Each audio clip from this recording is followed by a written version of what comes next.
So, yeah, I think we can start. So first of all, hi everyone, my name is Reut. I'm the academic head of the Glocal Program for International Development at the Hebrew University. And thank you very much for joining us this evening. I'm sorry for my light, it's in the wrong direction, but this is live. And we have Orit with us, Orit Gazit, Dr. Orit Gazit, and Dr. Shira Bukshin-Peres. You can introduce yourself. Orit first. No, you're on mute. Hi, everyone. It's great to see you. Some of you I know, and some it's nice to meet you. Yeah, and Reut, do you want me to present myself? Just in a couple of words, A couple. we So can. I'm sociologist and faculty member here in the Glocal program and in the Department of International Relations. I study broadly defined migration, refugees, borders, and space.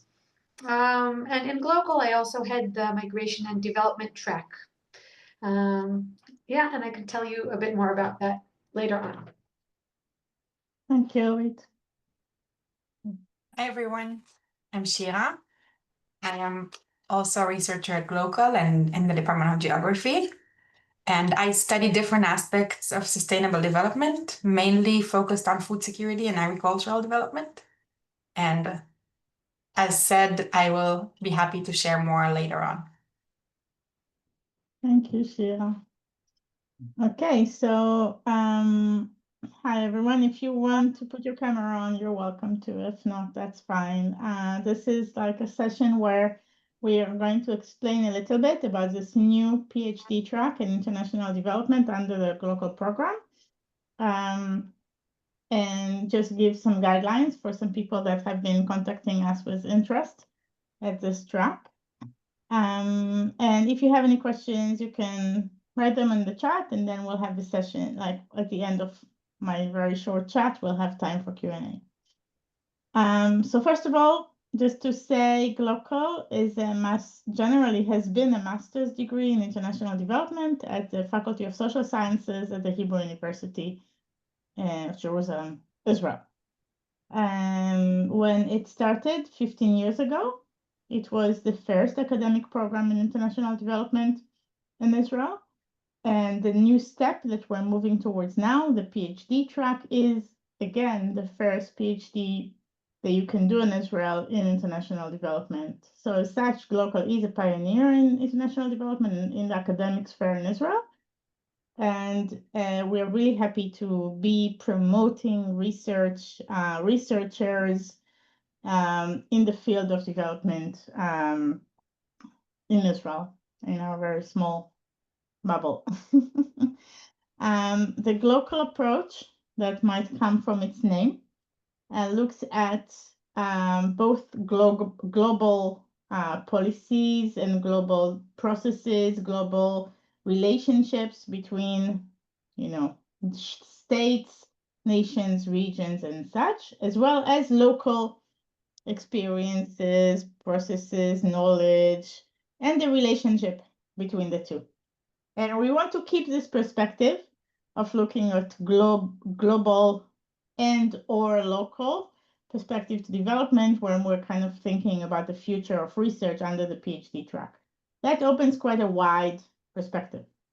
It kind of covers a lot of the development research agenda that one might think about, but it's still at the same time limited to this type of perspectives and should have in mind either one of the global or local or the relationship between. International development for us is the process of hopefully, or the aspiration for gradual improvement in living standards and social cohesion and economic independence of disadvantaged communities around the world, with special focus on the developing countries. And as such, this is the bigger sphere that we would want to stay in within this PhD track.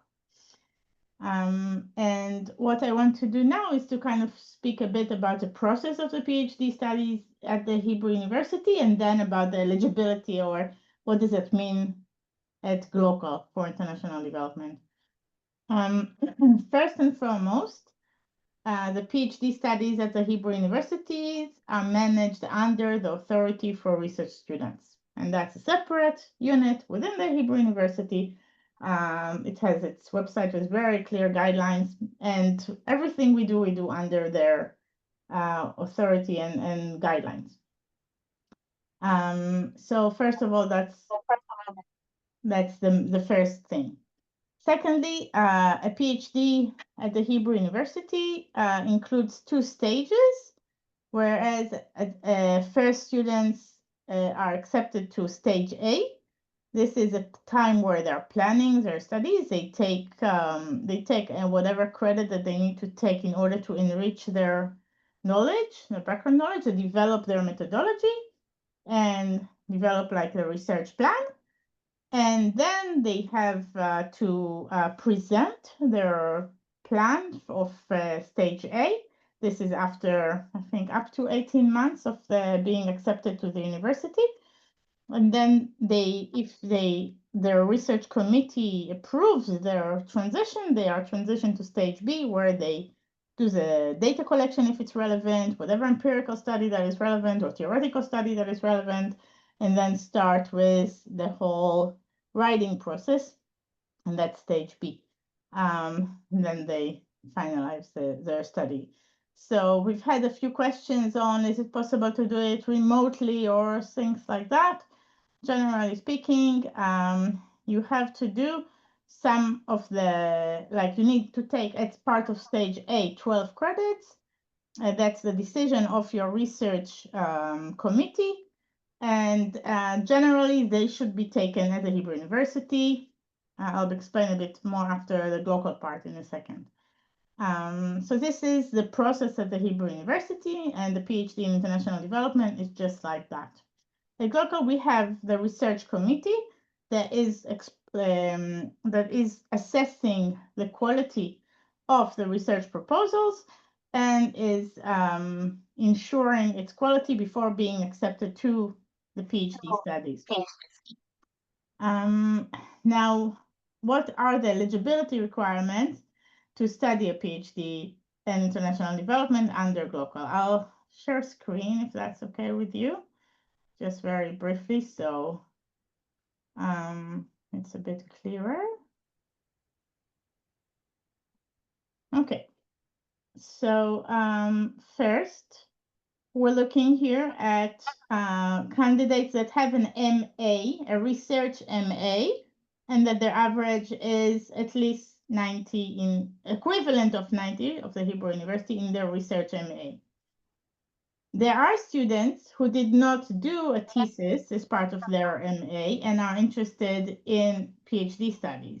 There is a process of transition where this type of candidates can write a thesis, and they need to be registered again as students and write a thesis. And then once this is completed, they can then apply for PhD studies. So generally, either you have a thesis already, or you are first writing a thesis and then apply for a PhD. Then, as I mentioned before, we have the conditions that are stated at the Authority of Research Students website. This is the link. It's very easy to find online. Now, do you need to have a master's degree or a BA degree in international development or community development? No, that's a plus. But if you don't have it, then some of the courses that you will need to take, as I mentioned, as part of stage A, you need to take 12 credits. Some of those courses are going to be from the Glocal program in international development. So we will ensure that you have at least like the core courses in international development for you to do the PhD track at Glocal. So this is about the type of MA. Generally speaking, yes, it's better if you have a master's degree in international development, but even if not, then some of your courses would be as part of the international development, as part of the courses that you need to take. Now, as Glocal is still in its early stages of the PhD track, candidates that are interested in a PhD track in international development should identify a supervisor who is allowed to guide PhD students at the Hebrew University senior staff. I'll explain about it in a minute. But just to say, when you apply to the Glocal PhD track at the moment, it needs to be after you've already been in touch with a different supervisor not from the Glocal program, who is able to supervise you and is willing, and then you can apply for a PhD in international development. Finally, just to clarify very clearly, at the moment, Glocal does not offer any scholarships for PhD studies. One needs to pay for their tuition. And this is at least 4 years, generally 4 or 5 years of studies. There are scholarships at the Faculty of Social Sciences. These are competitive scholarships that all research students are allowed to apply for, but Glocal does not offer any specific scholarships for the studies. So just before we continue, I'll just explain again about the supervisor issue. There are different types of lecturers at the university. There is a difference between lecturers who are senior staff and junior staff, and only senior staff from certain level is permitted to guide PhD studies. That means that if you are interested in a PhD at the university, you need to start an exploration process. You need to identify what is your specific research interest, understand which discipline the theories that you are referring to or relating to are part of, and then identify within the university who is the relevant supervisor or supervisors who are working and researching the subject of your interest. Then you need to contact them, be in touch with them, and then after communication, and you can contact as many lecturers and researchers as you want. This is part of the theoretical exploration process. And then once you have someone who says, okay, you know what, your research interest lies exactly in what I want to advance my research on, and he or she are willing to research, to work with you, then you can then apply for a PhD in international development at Glocal. In a few years, Glocal will also have its own senior staff that will be able to do the guiding process, but at the moment, it's only in collaboration with other senior staff at the university. Okay. Wait, Sheila, is there something I missed at this point, you think? Okay. Sounds great. Right. So Orit, Gazit, and Sheila Buchting-Perez are here because they are both researchers at the program, as well as I, just like me, and they are supervising PhDs and master thesis. Only they don't do that individually yet, and so that's part of the university process. And so this is why one needs to identify a supervisor according to their research interest. Okay, let me stop the recording for now. Because I think that's